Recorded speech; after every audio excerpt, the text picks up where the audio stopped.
This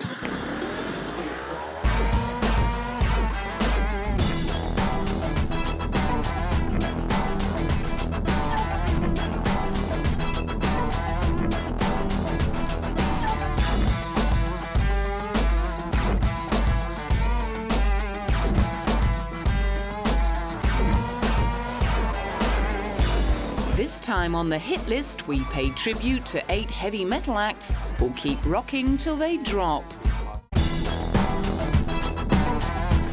Rolling Stone magazine described Led Zeppelin as the heaviest band of all time and the biggest band of the 70s for their ability to rock across any number of musical styles, from reggae, soul and funk to Celtic, classical and country.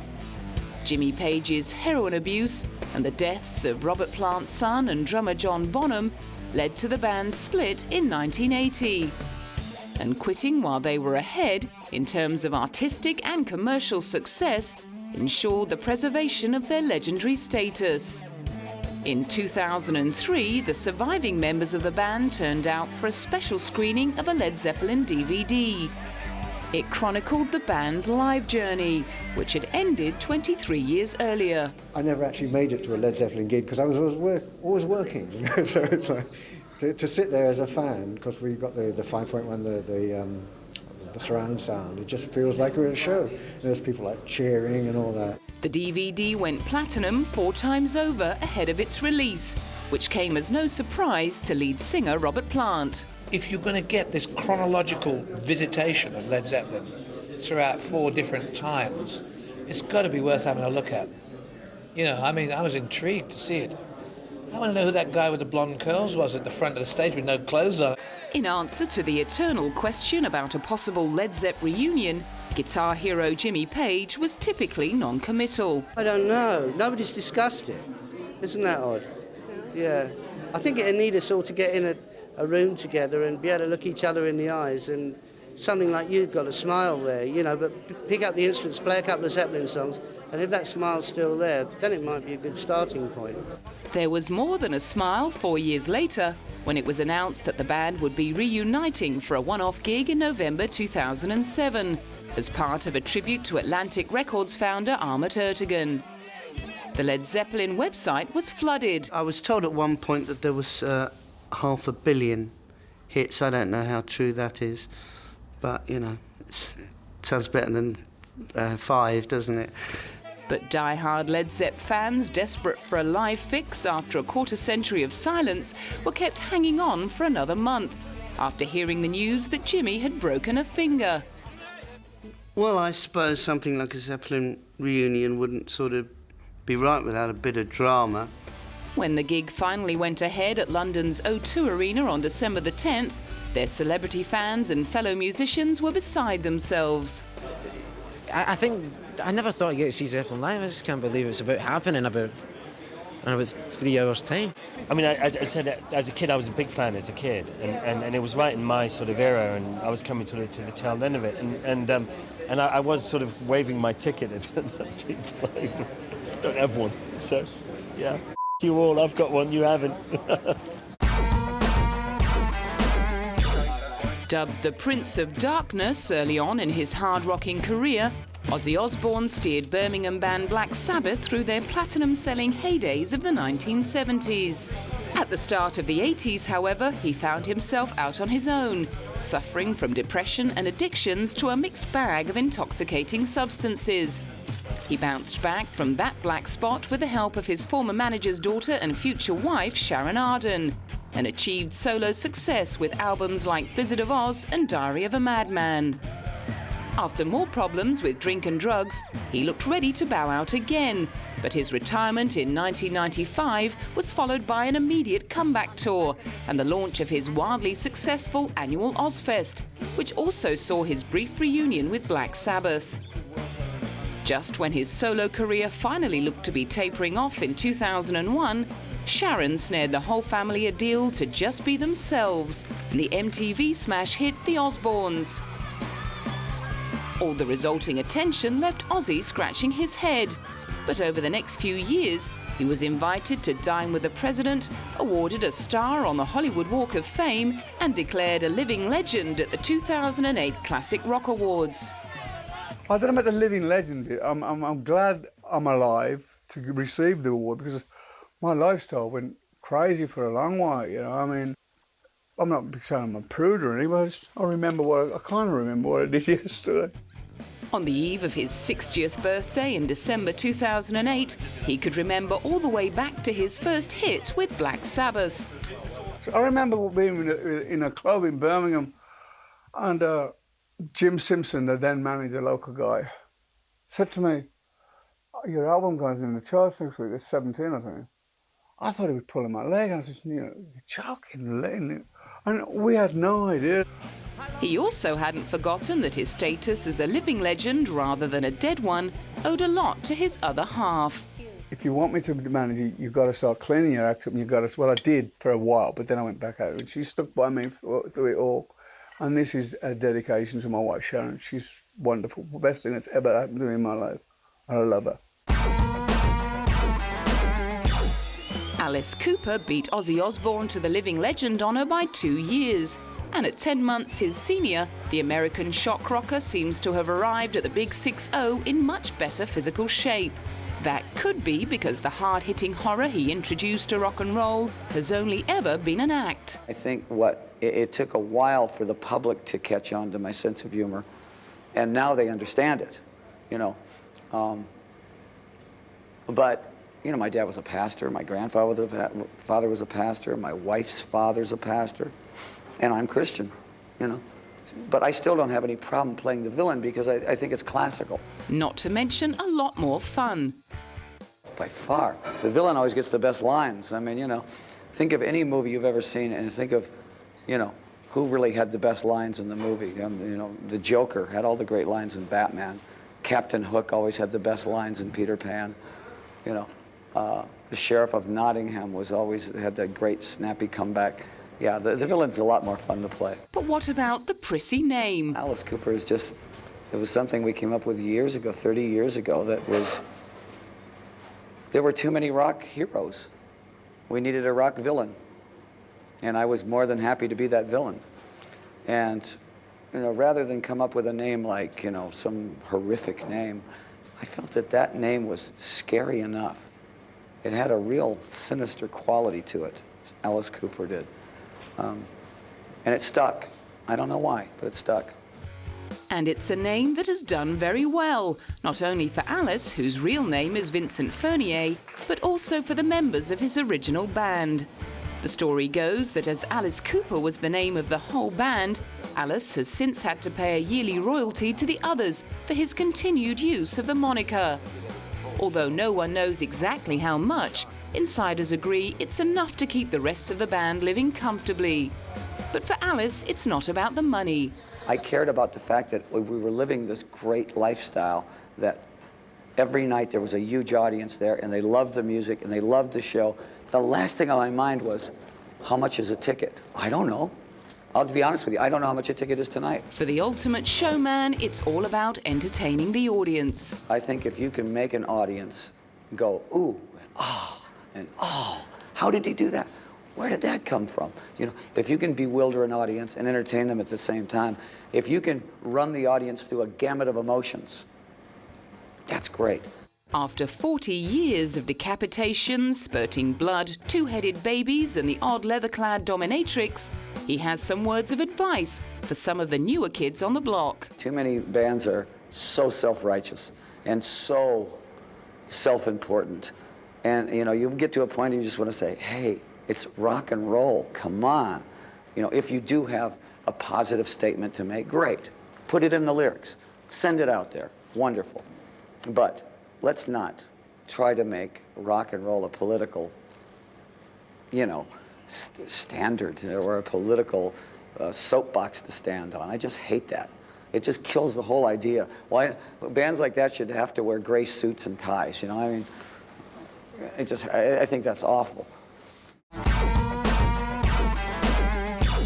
One band that could never be accused of getting on a political soapbox is Kiss. Graduating from the Alice Cooper School of Smoke and Mirrors, they are grand masters in the art of putting style before substance, cunningly using face paint, fake blood, pyrotechnics and death-defying high heels to disguise the fact that they've only really had one hit song. 1979's I Was Made for Loving You reached number 11 on the US Billboard charts and went to number 1 in Holland, eventually selling 1 million copies. Throughout their 35-year career of ups and downs, it's been the excitement generated by their spectacular live shows that has helped them to a massive haul of 24 gold albums. And in 2003, after numerous splits and reunions, they were about to pull out all the stops down under in a concert with the Melbourne Symphony Orchestra. Practice makes perfect. When we got together, we rehearsed 7 days a week, 8 hours a day. I mean, that's the truth when I first met with Gene and Paul. So that's why I think makes us so great.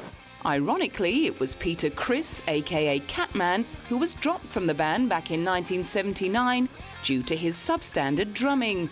By that time, he'd already been replaced in the studio by Anton Fig to record Dynasty, which spawned their top 11 hit. Since then, Criss has been in and out of the lineup. The glue that's held the band together over the years has been singer Paul Stanley and bass player Gene Simmons. They've been troweling on the makeup as their star child and demon alter egos for all but 7 of their 35 years together. Neither of them are thinking about retirement. If you're living in the future, you're not enjoying the present, and we very much believe in taking these heels and planting them right on the ground and sucking out everything we can.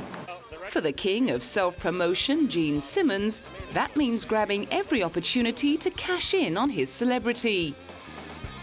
Taking a leaf out of Ozzie's book in 2006, he signed up with A&E to front his own reality series, Gene Simmons' Family Jewels. The show, which also drags his partner and 2 teenage kids into the limelight, gave Gene ample opportunity to sound off about life, the universe and everything, giving viewers a privileged insight into the man behind the tongue. My kids, Sophie, who's 5'10", 14 years old, Nick, who's 6'7" and 17 years old, are both straight-A students, charming human beings who don't smoke, don't drink, don't get high, just like Dad. I've never been high or drunk in my life, never smoked cigarettes. And the reason they behave and do well in school is you're not allowed not to. That means good rules, discipline, simple idea. Remember when you were growing up, wait until your father gets home? That's a good idea. Fear your father, love your mother. And Big Gene has never been known to suffer much from a lack of confidence. You wanted the best, you got the best, the hottest band in the world. You know who. For all of Gene Simmons' crowing, it was fellow American rock band Aerosmith who headlined when they played together in Virginia in 2003, much to Peter Criss's disgust. The drummer allegedly walked away from the gig when he heard that Kiss would be opening for the Bad Boys of Boston, the biggest-selling American hard rock act of all time. In 2006, after undergoing throat surgery for a popped blood vessel, lead singer Steve Tyler announced Aerosmith's first European tour in a decade. Big time. Can't wait to hit the stage at Hyde Park this summer. Roger Waters, The Who, played there last year, I believe.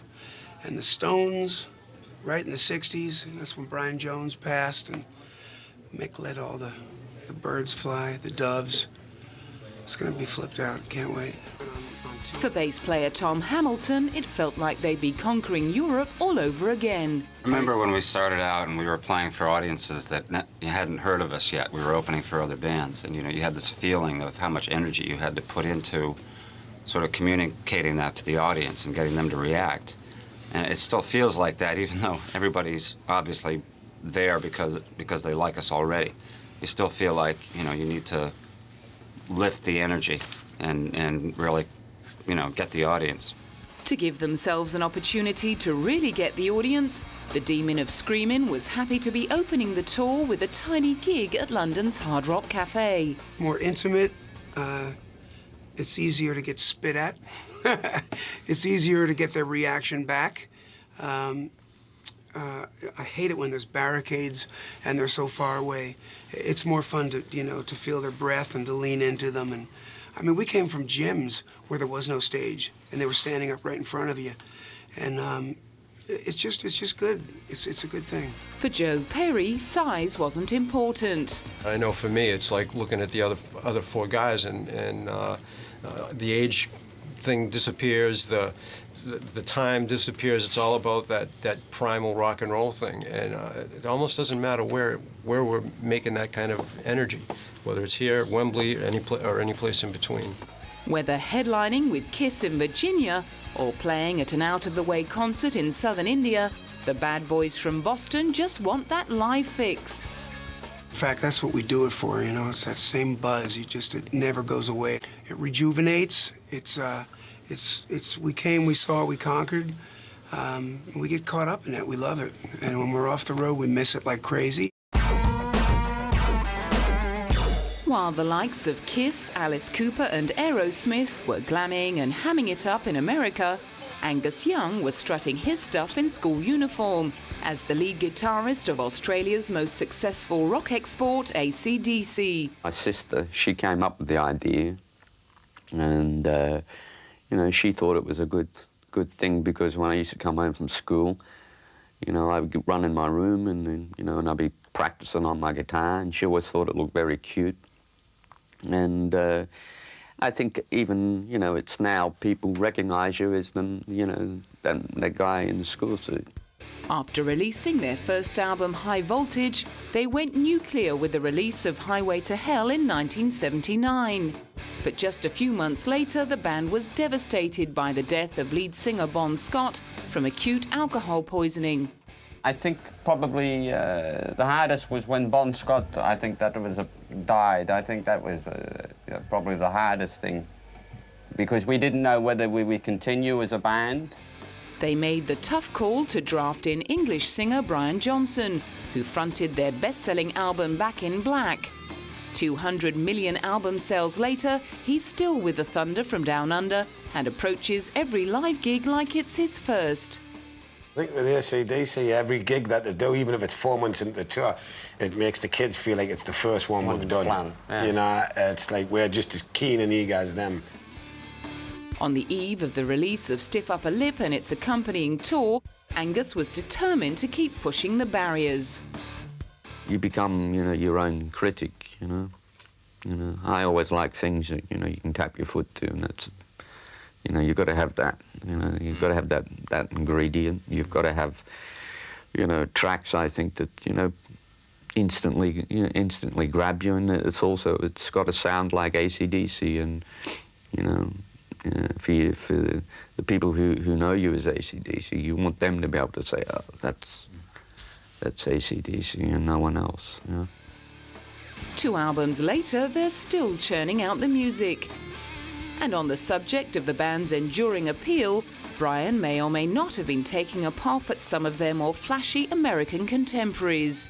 Because of people like you that recognise good rock and roll, you know, and we enjoy playing it, and because, thank God, there's people like you that recognise there's no bull to the music, you know, it's just good time, it's just rock and roll, you know. In the year 2000, vocalist Bruce Dickinson and guitarist Adrian Smith shocked Iron Maiden fans by announcing they were returning to the fold after 7 years. And in 2006, they were finishing each other's sentences as they talked up their album A Matter of Life and Death. For me, I think it's a very progressive album, and that's what I kind of grew up with. Sometimes when you're putting songs together, there's just influences come out of, you know, years and years ago, you know. You can never tell. I think that probably, if you say proggy, then people start thinking all kinds of weird things. But to me, it's more 70s influence progressive, which is a different thing to 90s or, you know, it's kind of now progressive. I don't think it's that much of a departure from what Iron Maiden is all about, because I think we always take a chance, and this album is no different from other albums. Rated by Kerrang! Magazine as the most important band of the past 25 years, thanks to a series of platinum releases such as The Number of the Beast and Peace of Mind in the 80s, they take a relaxed approach to writing. usually if someone brings an idea for a song in, they're pretty much going to play the solo on that. There's no such thing as taking it easy for the multi-talented Bruce Dickinson, who also moonlights as a TV presenter and an airline pilot. The kind of singing that I do is very physical. It, you know, makes a lot of racket and uses a lot of muscles, and I sweat buckets. I mean, I go out there and come in after a vocal performance, and I'm sort of pretty drenched. All the hard work was rewarded when A Matter of Life and Death peaked at number 9 on the Billboard 200.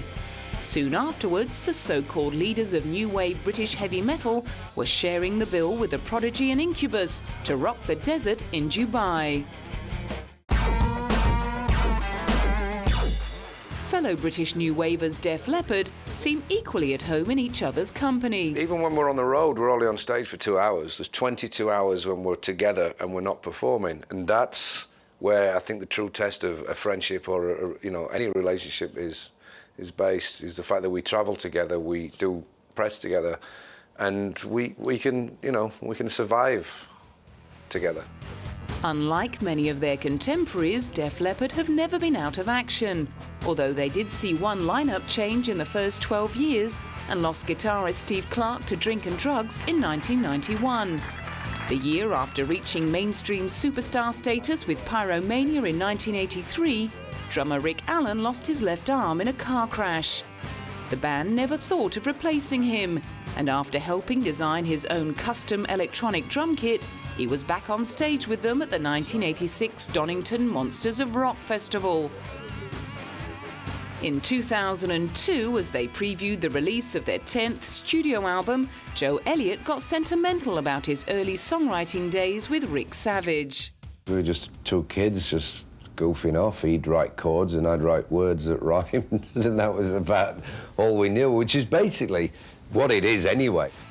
But they have learned a thing or two since. You develop as you know, as common sense kicks in, it changes. But I mean, we started off with a cassette player in the middle of the room and just, you know, singing into it with an acoustic, which we actually still do when we're writing songs. Inspiration for a song can happen at any time. So if you're sensible, which we're not always, you should always go to bed with a micro cassette recorder, a guitar and a pen and paper somewhere within reach. Because you wake up at 4 in the morning and you go, oh, I'll remember that, it's too good to forget. And you wake up at 10 the next day and it's gone.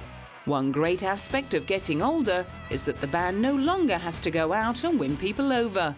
It's a great feeling to go on stage and you've already won before you play the first chord of the first song, because they've not come to poke holes in what you do, they've come to celebrate. But like Angus Young of AC/DC, Joe Elliott is not about to just sit back and bask in Def Leppard's former glory. Most people aren't blessed with the chance to actually turn their boyhood dream into a lifetime challenge, you know.